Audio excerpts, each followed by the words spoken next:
Assalamualaikum. Yuk masuk dapur. Main masak-masak lagi ya. Hari ni nenek nak masak nasi goreng bodoh. Mudah mama masaknya. Yuk masuk dapur, kita masak sama-sama. Okey, bahan-bahan yang perlu dikisar ya. Ni bawang putih, walaupun nenek dah kisar, nenek masukkan sekali. Bawang merah, udang kering. Nampak udang kering? Cili. Nenek gunakan cili hijau besar, cili merah besar dan juga sedikit cili padi, okey? Nampak? Tak nampak lah ya. Ni cili padi. Okey, dan kisarlah. Ingat ya, kisar kasar. Tu ada udang kering, okey? Kisar kasar. Kisar kasar ya, inilah kejadiannya. Bila nenek sudah kisar kasar, okey? Nenek pakai udang kering, jadi warnanya agak merah orange, okey? Ni kita tumis. Okey, ingat ya, ini nasi semalam ya. Paling baik gunakan nasi semalam. Kalau tak sempat masak nasi itu, sejukkan dia dulu, angin-anginkan dia dulu.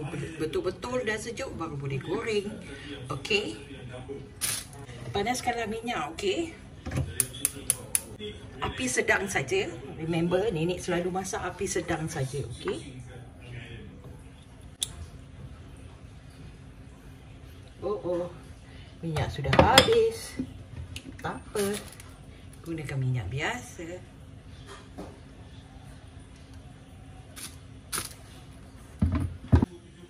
Okey.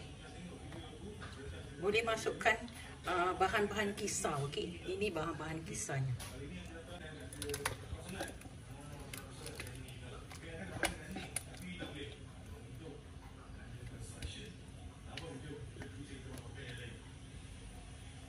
Tumislah sehingga ia wangi ya, mewangi. Nenek nak masukkan ikan bilis sedikit, okey, untuk menambahkan umami dia, okey. Nenek memang tak boleh dipisahkan daripada ikan bilis. Ikan bilis ni sumber kalsium, okey. Bagus untuk tulang nenek. Nanti tu punya tulang, okey. Tumislah hingga dia betul-betul bangkit wangi, okey. Selagi belum wangi dah garing, jangan masukkan barang lain. Ni nasi betul-betul nasi goreng bodoh, okey. Sudah boleh masukkan garam. Masukkan garam 1 sudu kecil saja ya. Jangan masuk banyak-banyak. Udang tu sudah masin ya. Dan tumis sehingga ia betul-betul garing dan kering macam gitu, okey. Sudah boleh diceplokkan telur ya. Pecahkan telur ke dalam tumisan tadi ya. Kalau boleh telur tu biarlah lebih ya. Tapi oleh kerana nenek punya nasi tak banyak, nenek letak lebih kurang 3-4 biji saja.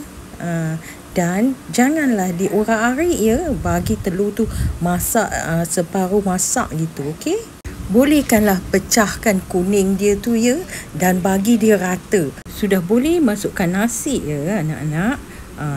Dan dikacau-kacau dan digaul sehingga rata.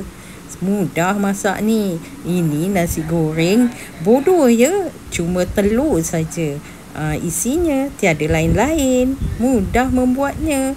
Lihat tu. Telur tu sebab nenek suruh jangan diurak-arik. Masukkan dia gitu. Dan nampak seketul-seketul telur tu ya. Dan tambahlah kicap sos ikan ya anak-anak.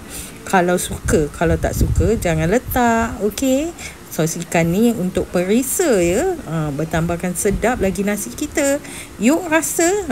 Bagaimana? Alhamdulillah. Mudah dan sedap anak-anak. Cepat dimasak. Nasi goreng bodoh. Cubalah. Jangan tak cuba, okey? Terima kasih sudi kemari. Salam sayang. Jumpa lagi, okey?